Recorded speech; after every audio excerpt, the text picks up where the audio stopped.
ভগবতী তীরন্দাজ গল্পের শুরুতে আজ আমরা দেখতে পাবো যে রাঙা তো খুবই খুশি যে সে একলব্যর সাথে পিঠে বানাচ্ছে, আর ওইদিকে মিডিয়ার লোক এসেছে পুরোটা কভারেজ করার জন্য। আর একজনকে আনা হয়েছে যে পিঠে পুলি খেয়ে বলবে যে কার কেমন হয়েছে।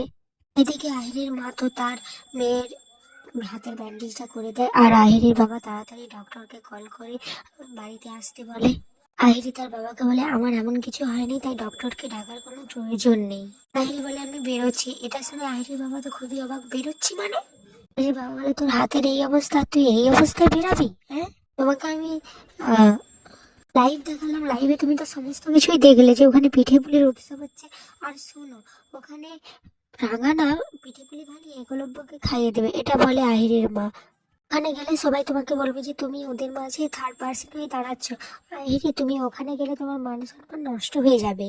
এর বাবা তখন বলে আমি কিন্তু তোর মায়ের সাথে একমত। আহিরি দেখ মা, ওখানে আজ একটা অনুষ্ঠান হচ্ছে, যদি ওখানে গিয়ে কোনো সিন ক্রিয়েট করিস। তখন আহিরি বলে আমি কোনো সিন ক্রিয়েট করবো না বাবা, আমি এটুকু বুঝতে পেরেছি যে একলব্যকে স্বামী হিসেবে কিছু দায়িত্ব পালন করতে হচ্ছে, আর ও এসব জোর করেই করছে বাবা। এটা আমি মেনে নিয়েছি। আজ আমার সাথে একলব্যর ডিনারে যাওয়ার কথা ছিল, কিন্তু ও কিছু কাজের জন্য যেতে পারছে না, আর এটাও আমি মেনে নিয়েছি। আহির বাবা আর মা আহিরিকে আটকায়, বলে আমরা তোমাকে এতবার বলছি ওখানে যেতে না, তারপরেও তুমি বোঝার চেষ্টা করছো না, সেই তুমি ওখানে অপমানিত হতে যাবে। আহিরি তো কারো কোনো কথা না শুনে ওখান থেকে বেরিয়ে যায়। এরপর আহিরের মা তার বাবাকে বলে যে ওই একলব্যটা না আমার মেয়ের জীবনটাকে একেবারে শেষ করে দেবে, দেখে নাও তুমি। অপরদিকে পিঠে পুলির উৎসবে সভ্য বৃন্দার দিকে হাঁ করে তাকিয়ে থাকে। তখন বৃন্দা বলে কি দেখছো আমার দিকে, পিঠে বানাও? তখন সভ্য বলে আমি বানাবো পিঠে। তখন বৃন্দা বলে কেন, তুমি রেসিপি দেখে আসোনি? ও তখন বলে তুমি পাগল নাকি, আমি রেসিপি দেখবো মানে? আমি তো তোমাকে একটা বই দিয়েছিলাম, তুমি সেই বইটা পড়ে আসোনি? তখন বৃন্দা বলে তোমার তো এত বড় পকেট রয়েছে, তুমি সেই পকেটে করে আনোনি বইটা?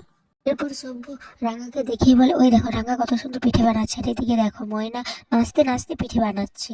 ওদিকে সাত্তকে ময়নাকে বলে এই দেখো তুমি কিন্তু পিঠেতে নুন দাওনি, নুনটা ভালো করে চেক করো। তখন ময়না বলে আমার তো এই নুন ঝালাই সমস্যা, তাই তুমিই দাও না নুনটা। এরপর থেকে পাঞ্চালি বলে ধুর কেন যে এই ফালতু গেমে নাম দিলাম, কি জানে। তখন অঙ্কুরও বলে যে তাহলে তো বেকার বেকার নাম না দিলেই পারতে। তখন পাঞ্চালি বলে কি করবো বলো, বাবার ইচ্ছে। তখন অঙ্কুর বলে তুমি কি সব কিছু তোমার বাবার ইচ্ছেতেই করো নাকি? অঞ্জলি বলে নিজের ভবিষ্যৎ তো নিজেকেই দেখতে হবে অঙ্কুর, এই তো আমি তোমাকে এত বছর ভরসা করলাম, কিন্তু কি হলো আমার? কিছুই হলো না।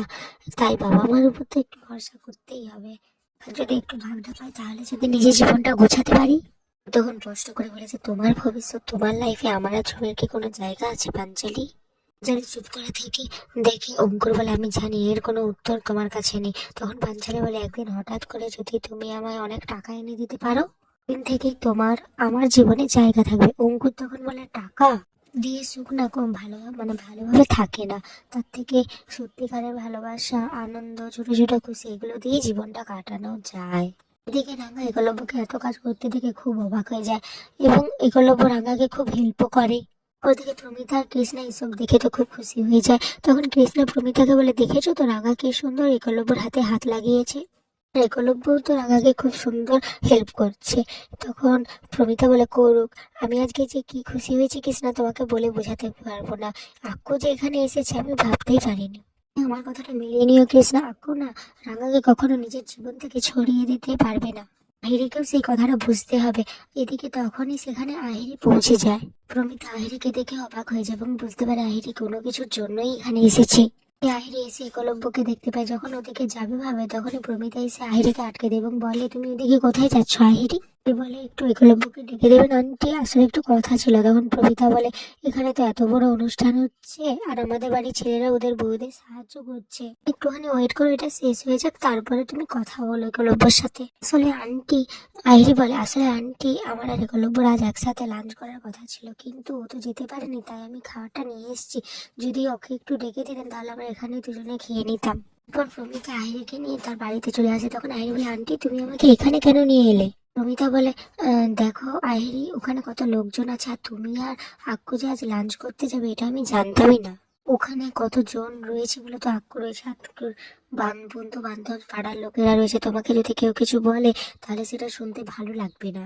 কিন্তু আকস্মিক তাই ওকে কেউ কিছু বলবে না, কিন্তু তোমাকে ওখানে অনেকে অনেক কথা বলে অপমান করতে পারে, আর আমি চাই না তোমাকে কেউ অপমান করুক আহিরি।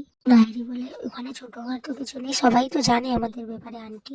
প্রমিতা বলে, আহিরে বিয়ে তো 7 জন্মের বন্ধন, এটাকে সহজে ভেঙে ফেলা যায় না। আমি জানি আহিরি তুমি খুব স্মার্ট মেয়ে, তোমার জীবনটা নতুন করে শুরু করতে পারো না আকুকে ভুলে গিয়ে আহিরি।